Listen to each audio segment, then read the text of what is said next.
Gidagsa sa mga deboto ang kapistahan ni Senior Santo Niño de Bula sa General Santos City. Kapin kun kulang 200 sab ka fishing vessel ang bisalmot sa fluvial procession. Ano ang dugang detalye?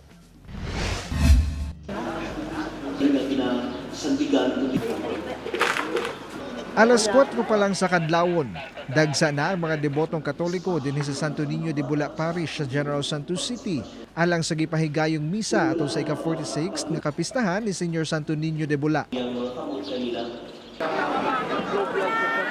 Alas 6 sa buntag, gisugdan ang inland procession nga gisundan sa fluvial procession. Gikan sa amphibian, gibalhin ang imahe ni Senior Santo Niño sa barko nga mo'y nagsilbing mother boat sa prosesyon. Gatusan ka mga fishing vessel ang misalmot karon sa fluvial procession dungan sa ika-46 nga kapistahan ni Senior Santo Niño de Bula dinhi sa General Santos City. Gatusan sab ka mga debotong Katoliko ang misalmot sa prosesyon. Kung makita niyo sa likuran karon ana atong mga otoridad nga nagpatrolya aron nga masiguro ang seguridad sa prosesyon. Sumala pa ana sa 200 ka mga fishing vessel ang misalmot. Sumala sa ubang mga deboto, importante alang kanila ang pagsalmot sa mga aktibidad sa kapistahan.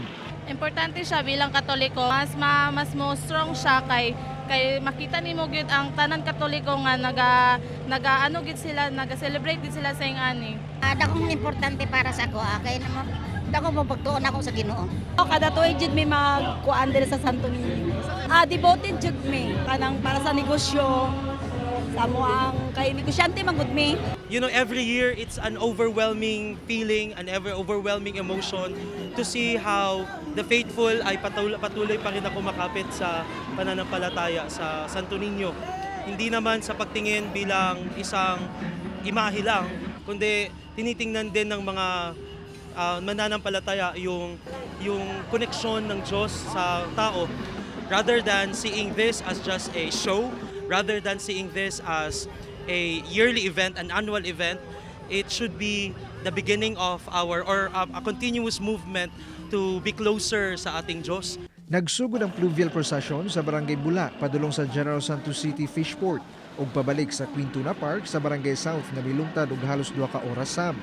Pag-abot sa Barangay South, gisugat sa katusan ka mga deboto ang imahe ni Senior Santo Niño. Gani, iyahay sila og salo sa mga bulak nga gisabuag gikan sa amphibian kung diin sakay ang imahen.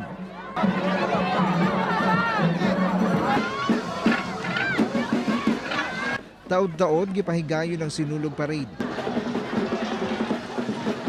Pipilasab ka mga deboto ang nagpapahid sa ilang dalang panyo sa imahen ni Santo Niño. Ang uban, dala-dala sab ang ilang imahen ni Santo Niño.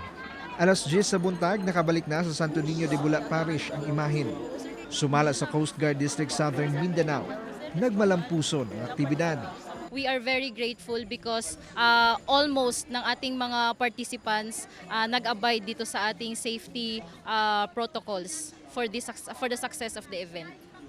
Kauban si Bong Vicencio sa kamera. Ako si Jess Tony Humamil para sa One Mindanao.